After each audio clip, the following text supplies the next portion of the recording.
আসসালামু আলাইকুম আরহামতুল্লাহি ওবরাকাতু।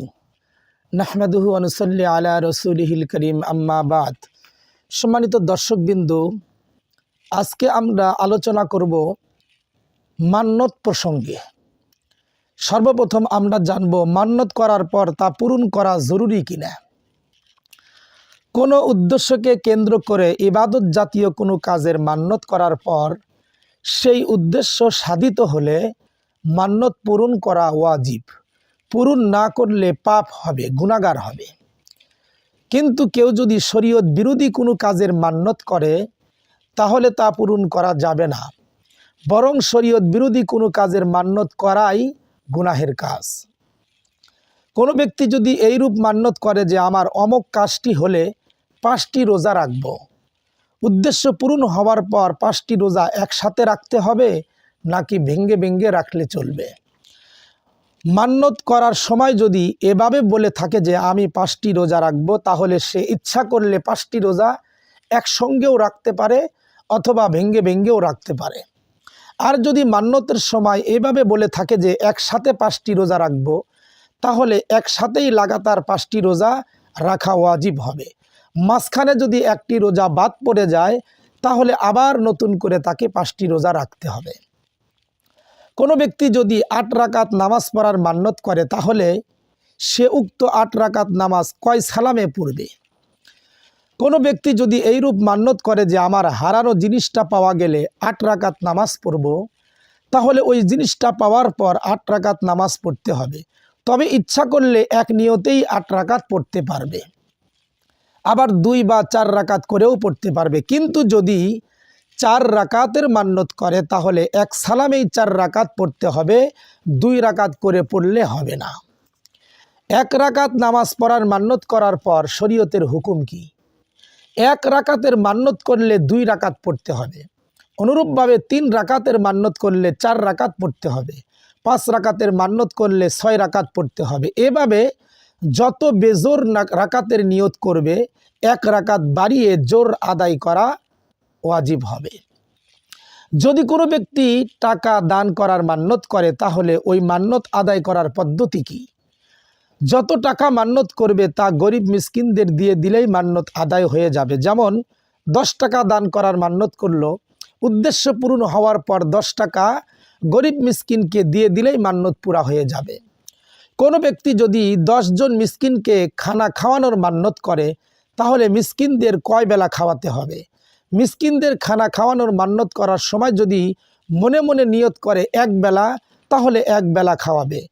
যদি 2 বেলা নিয়ত থাকে তাহলে 2 বেলা খাওয়াবে। আর যদি মান্নত করার সময় 1 বেলা বা 2 বেলা নিয়ত না করে থাকে তাহলে প্রত্যেক মিসকিনকে 2 বেলা খানা খাওয়াতে হবে।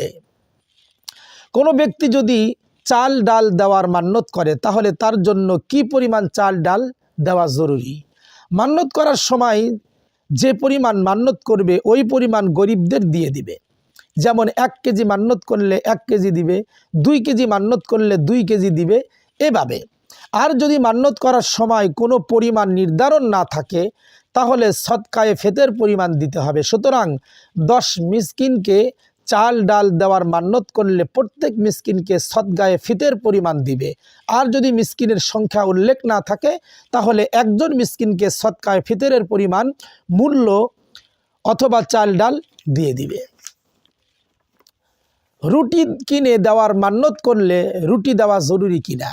যদি কেহ মান্নত করে 1 টাকার রুটি কিনে ফকিরের মাঝে বন্টন করবে তাহলে সে ইচ্ছা করলে 1 টাকার রুটি ক্রয় করেও ফকিরদের মাঝে বন্টন করতে পারে, অন্য কিছুও কিনে দিতে পারে, অথবা নগদ টাকা দিলেও মান্নত পুরা হবে, রুটি কিনে দেওয়া জরুরি নয়।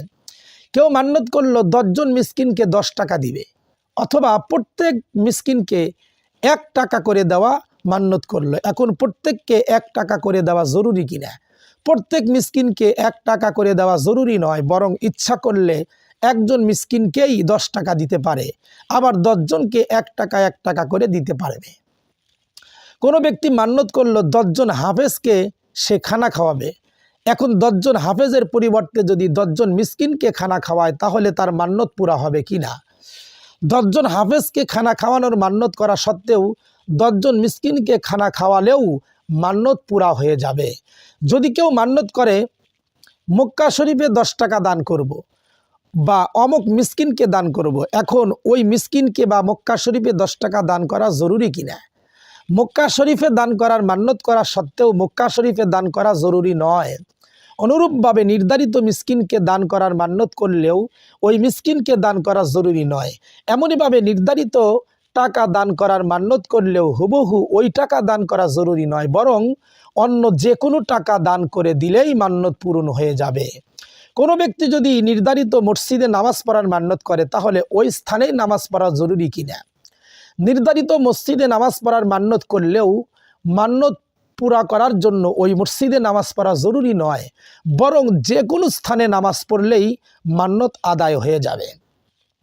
কোনো ব্যক্তি যদি মান্যত করে আমার এই কাজটি অর্জন হলে বা আমার ভাই সুস্থ হলে একটি বকরির গোশত দান করে দেব, এখন গোশত দান করা জরুরি কিনা? মান্যত সহি হওয়ার কারণে বকরি জবাই করে গোশত দান করা জরুরি। তবে মনে রাখতে হবে, মান্যতের গোশত ফকির মিসকিন ছাড়া অন্য কেউ খেতে পারবে না। মান্যতকারী বা ধনী ব্যক্তি যদি মান্যতের গোশত খেয়ে থাকে, তাহলে ওই পরিমাণ গোশত আবার দান করতে হবে। সম্মানিত দর্শকবিন্দু, এ পর্যন্ত আমরা মান্যতের জরুরি কিছু মাসলা মাসাইল নিয়ে আলোচনা করলাম।